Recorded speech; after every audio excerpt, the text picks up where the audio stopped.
नमस्कार साथियों, मैं आपका सारथी मैथ्स 360 डिग्री यूट्यूब चैनल में आपका हार्दिक स्वागत अभिनंदन करता हूं। जो अपनी जो कक्षा चल रही थी पहले राजस्थान के प्रतीक चिन्ह, क्या चल रही थी? राजस्थान के प्रतीक चिन्ह। उसके अंतर्गत अपन ने राजस्थान का राज्य वृक्ष खेजड़ी, रोहिड़ा, चिंकारा और घोड़ावन, और इसके ऊपर अपन क्या कर चुके थे? चर्चा कर चुके थे। तो अब राजस्थान के प्रतीक चिन्ह के अंतर्गत अपन राजस्थान का जो राज्य पशु है वो है ऊंट। पशुधन श्रेणी में, किस श्रेणी में? पशुधन श्रेणी में। उसकी चर्चा इस क्लास में करेंगे।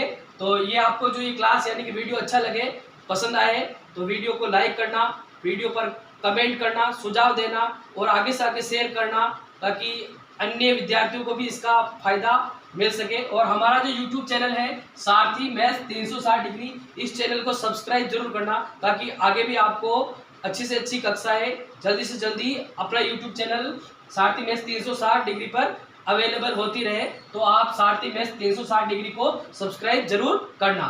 तो आइए आज की कक्षा पर चर्चा करते हैं। आज की हमारी जो कक्षा रहेगी वो रहेगी ऊंट पर। किस पर रहेगी? ऊंट पर। किस पर रहेगी? ऊंट पर। ऊंट को क्या कहते हैं? इंग्लिश में कैमल कहते हैं। क्या कहते हैं? कैमल, CAMEL, कैमल यानी ऊंट। तो सबसे पहले किसी की बात करते हैं तो उसका पर्टिकुलर, उसको दुनिया में किस नाम से जाना जाता है, तो उसके वैज्ञानिक नाम की बात करते हैं। तो ऊंट का वैज्ञानिक नाम, ऊंट का वैज्ञानिक नाम क्या है? कैमेलस ड्रोमेडेरियस। क्या है? ऊंट का वैज्ञानिक नाम है कैमेलस ड्रोमेडेरियस। अब बात करते हैं ऊंट।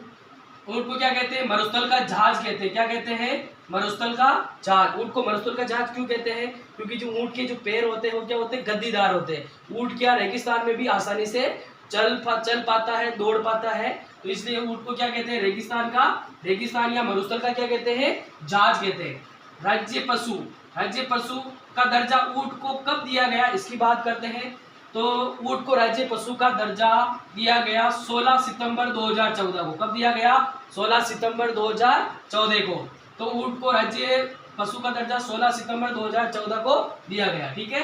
ऊंट का बच्चा, अब जो ऊंट का जो बच्चा होता है वो क्या कहलाता है? टोरडी। क्या कहलाता है? टोरडी। और अगर ऊंट बूढ़ा हो तो बूढ़ा ऊंट को क्या कहेंगे? पाकट। क्या कहते हैं? पाकट। जो बूढ़ा ऊंट होता है उसको क्या कहते हैं? पाकट। ठीक है। ऊंटों के देवता, ऊंटों के देवता लोक देवता के में अपन अध्ययन करेंगे। तो ऊंटों के जो देवता है उनको कहते हैं पाबूजी। क्या कहते हैं? पाबूजी। जो ऊंटों के देवता कौन हो गए? पाबूजी। ठीक है। मारवाड़ में सर्वप्रथम ऊंट लाने का श्रेय, मारवाड़ में यानी राजस्थान का जो क्षेत्र है मारवाड़, उसमें सर्वप्रथम ऊंट लाने का श्रेय किसको दिया जाता है? वो भी किसको दिया जाता है? पाबूजी को ही दिया जाता है। तो आपसे कोई पूछे भाई मारवाड़ में सर्वप्रथम ऊंट लाने का श्रेय किससे दिया जाता है, तो पाबूजी को दिया जाता है। ऊंटों के देवता कौन से देवता है? कौन है ऊंटों के देवता? तो वो भी कौन है? पाबूजी है। ठीक है। ऊंटों की देवी, पहले अपन ने किसकी बात की? ऊंटों के देवता की। अब बात करते हैं ऊंटों की देवी। तो ऊंटों की देवी को क्या कहेंगे? उष्ट्रवाहिनी देवी। उष्ट्रवाहिनी देवी ये कहाँ है? बीकानेर में है, मंदिर है इसका। और ये पुष्करना समाज की कुल देवी है। ऊंटों की देवी है उष्ट्रवाहिनी देवी। कहाँ है इसका मंदिर? बीकानेर राजस्थान में। और ये पुष्करना समाज की क्या है? कुल देवी है। ठीक है। लंबे सफर में ऊंट के साथ चलने वाला ऊंट पालक, अगर कोई सफर लंबा है उसमें ऊंट के साथ जो चल रहा है, जो ऊंट पालक चल रहा है, उसको क्या कहेंगे? कतारिया। क्या कहेंगे? कतारिया। क्या कहेंगे? बोलो, कतारिया। ठीक है। ऊंट पालक जाति, ऊंट पालक जाति होती है रेबारी, और उनको भी क्या कहते हैं? रायका भी कहते हैं। तो ऊंट पालक जाति कौन हो गई? रेबारी या रायका। ठीक है। रायका जाति का दूल्हा शादी में, बाकी देखो सामान्य शादी होती है उसमें जो दूल्हा होता है वो किसके ऊपर सवारी करता है? किसके ऊपर? बिंदोली वगैरह में बैठता है, घोड़े पर बैठता है, घोड़ा या घोड़ी जो भी है जो। लेकिन जो रेबारी यानी रायका जाति का दूल्हा होता है वो किसकी सवारी करता है? शादी में दूल्हा ऊंट की सवारी करता है। किसकी सवारी करता है? ऊंट की सवारी करता है। तो आपको ये ध्यान रखना है। राजस्थान में पाई जाने वाली ऊंट की प्रमुख नस्लें। अब बात करेंगे राजस्थान में किस किस नस्ल के ऊंट पाए जाते हैं। ठीक है। सबसे पहले बात करते हैं बीकानेरी। किसकी बात करते हैं? बीकानेरी। तो बीकानेरी नस्ल की बात करेंगे तो क्या है इस नस्ल की विशेषता? बोझा ढोने में हल जोतने के लिए क्या है? ये नस्ल क्या है? बेस्ट नस्ल है, सबसे सर्वोत्तम नस्ल है।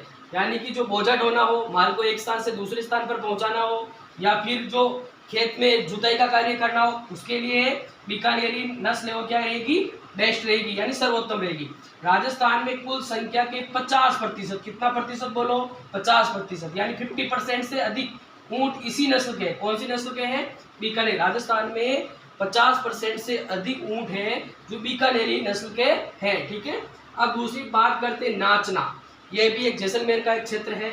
कहाँ का क्षेत्र है नाचना? जैसलमेर का। तो वहाँ का जो ऊंट है उसको क्या कहेंगे? नाचना ऊंट। ये क्या अपनी सुंदरता के लिए फेमस है। किसके लिए प्रसिद्ध है? यानी कि जो नाचना नस्ल का जो ऊंट है वो काफी सुंदर होता है और चलने वगैरह के लिए, चलने में भी अच्छा है, बेस्ट है। तो इसको किसने शामिल किया है? बीएसएफ में। राजस्थान में बीएसएफ की एक टुकड़ी बना रखी ऊँटों का दस्ता बना रखा है। बीएसएफ का मतलब बॉर्डर सिक्योरिटी फोर्स, यानी सीमा सुरक्षा बल में भी इसका उपयोग है। ये क्या सर्वश्रेष्ठ नस्ल है। आपको पूछे भाई बीएसएफ में ऊँट की किस नस्ल का दस्ता शामिल है, तो आपको बताना है नाचना। ठीक है, नाचना। अब बात करते हैं ऊँट की अगली नस्ल की, वो है गोमट। क्या है? गोमट। ये काम गोमट, ये फलोदी जोधपुर। ये किसके लिए बेस्ट है? सवारी के लिए बेस्ट नस्ल है। जैसे कि सवारी करनी है, मतलब किसी को इधर से उधर घूमना फिरना है, तो सवारी के लिए बेस्ट नस्ल कौन सी हो गई? गोमट। ठीक है, अब अगली नस्ल की बात करते हैं जैसलमेरी। कौन सी है? जैसलमेरी। ये क्या है? ऊंट की एक नस्ल है। तो ये क्या है? तेज दौड़ने के लिए, अगर तेज गति से दौड़ना हो तो, दौड़ने के लिए ऊंट को दौड़ाना हो तो जैसलमेरी नस्ल क्या रहेगी? बेस्ट रहेगी। इसकी एक सबसे प्रसिद्ध विशेषता है कि इसकी चाल है वो क्या है? मतवाली है। ये एक बिल्कुल अनोखे अंदाज से क्या करता है? चलता है। तो इसकी चाल क्या है? मतवाली चाल के लिए प्रसिद्ध है। कौन सी नस्ल का ऊंट है ये? जैसलमेरी नस्ल का। ठीक है, अब बात करते हैं ऊँटों की अन्य नस्लें। अन्य नस्ल में है अलवरी, कच्छी और सिंधी। तो ये अपन ने क्या की? ऊँटों की नस्ल की बात की। अब आगे बात करते हैं मृत ऊँट की खाल पर चित्रकारी। अगर कोई मरा हुआ ऊँट है और उसकी खाल पर जो क्या करेंगे? चित्रकारी करेंगे, उसको क्या कहेंगे? उस्ता कला। कौन सी कला कहेंगे? उस्ता कला या मुनवत्ती कला। ये कहाँ होती है बोलो? राजस्थान के बीकानेर जिले में। यानी मृत ऊँट की खाल पर जो चित्रकारी की जाती है उसको क्या कहेंगे? उस्ता कला या इसको मुनवत्ती कला भी कहते हैं। ये क्या होती है? बीकानेर में होती है। अब जो ये उस्ता कला है, इसका प्रसिद्ध उस्ता चित्रकार कौन है? हिसामुद्दीन उस्ता। अब परीक्षा में कई बार प्रश्न आता है कि जो उस्ता कला का प्रसिद्ध चित्रकार कौन है? वो है हिसामुद्दीन उस्ता। कौन है? हिसामुद्दीन उस्ता। अब देखो मृत ऊँट की चित्रकारी की बात की। अब जैसे कि अपन जिंदा ऊँट के ऊपर जो चित्रकारी की जाती है उसकी बात करते हैं। तो जिंदा ऊँट के बालों पर की जाने वाली चित्रकारी, किस पर? जिंदा ऊँट के बालों पर की जाने वाली चित्रकारी, इसको क्या कहते हैं? जट कतराई। क्या कहते हैं? जट कतराई। अब देखो जट कतराई के लिए कौन है प्रसिद्ध, कहाँ के हैं वो निवासी, किनको जाना जाता है? कैमल मैन के नाम से। तो इसकी चर्चा करते हैं। अब है कैमल मैन। कौन से मैन है बोलो? Camel man. कैमल मैन के नाम से किसको जाना जाता है? अशोक टाक को। किसको जाना जाता है? अशोक टाक को। कैमल मैन किसको जाना जाता है? अशोक टाक को। ये कहाँ के निवासी है? पुष्कर के। पुष्कर कौन से जिले में पड़ता है? राजस्थान के अजमेर जिले में पड़ता है। तो पुष्कर अजमेर जिले की क्या हो गई? एक तहसील हो गई। तो कैमल मैन, अशोक टाक, पुष्कर अजमेर के क्या है? निवासी है। ये किसके लिए प्रसिद्ध है? जट कतराई के लिए प्रसिद्ध है। किसके लिए प्रसिद्ध है?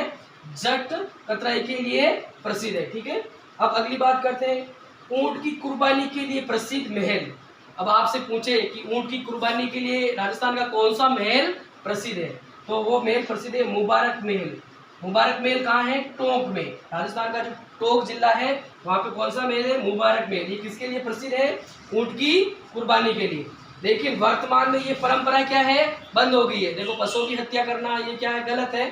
तो सरकार ने कानून वगैरह बना के इस प्रथा को क्या करा दिया? बिल्कुल बंद करा दिया। जो ऊँट की कुर्बानी की प्रथा क्या है? वर्तमान में क्या है? बंद है। ठीक है, अब बात करते हैं ऊँटों के रोग। किसके रोग है? बात किसकी कर रहे थे? ऊँट की। ऊँटों के रोग। ऊँटों में एक रोग होता है तीबरसा। क्या नाम है उसका? तीबरसा। एक रोग का नाम है सर्रा। क्या है? सर्रा। देखो ये किसके द्वारा फैलते हैं? ऊँटों में प्रोटोजोआ द्वारा। किसके द्वारा फैलते हैं? ऊँटों के रोग है तीबरसा और सर्रा। ये प्रोटोजोआ द्वारा क्या है? ऊँटों में फैलते हैं। एक रोग है ग्लेडर्स। क्या है? ग्लेडर्स। ये किसके द्वारा फैलता है? जीवाणु के द्वारा। किसके द्वारा फैलता है? जीवाणु के द्वारा। ठीक है, अब बात करते हैं केंद्रीय ऊँट अनुसंधान केंद्र। क्या है?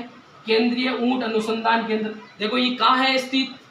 जोड़बीड़ बीकानेर में। कहाँ है? जोड़बीड़ बीकानेर। देखो इसकी स्थापना कब हुई उसकी बात करते हैं।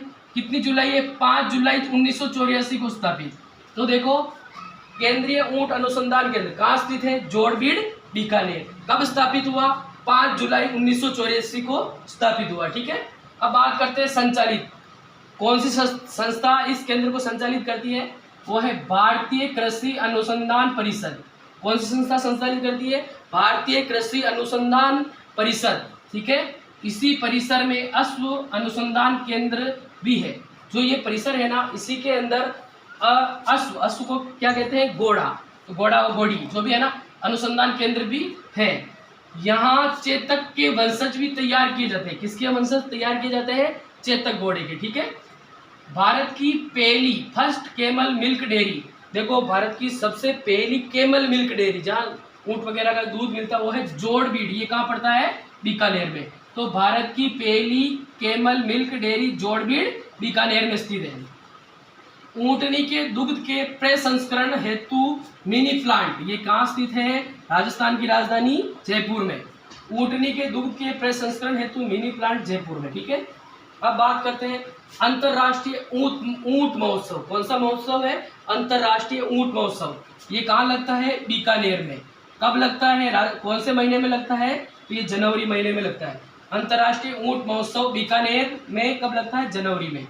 राजस्थान उष्णवंशीय पशु वध का प्रतिषेध और अस्थायी प्रव्रजन एवं निर्यात का विनियमन। ठीक है, ये अधिनियम है, ये कब लागू हुआ राजस्थान में, 21 दिसंबर 2014 को। कब लागू हुआ, 21 दिसंबर 2014 से ये अधिनियम राजस्थान सरकार ने क्या किया, लागू किया। ठीक है, अब है उष्ण विकास कार्यक्रम, ऊँटों के जो विकास के लिए कार्यक्रम शुरू किया। ये कब शुरू हुआ, 2 अक्टूबर 2016 से। कब शुरू हुआ, 2 अक्टूबर 2016 से।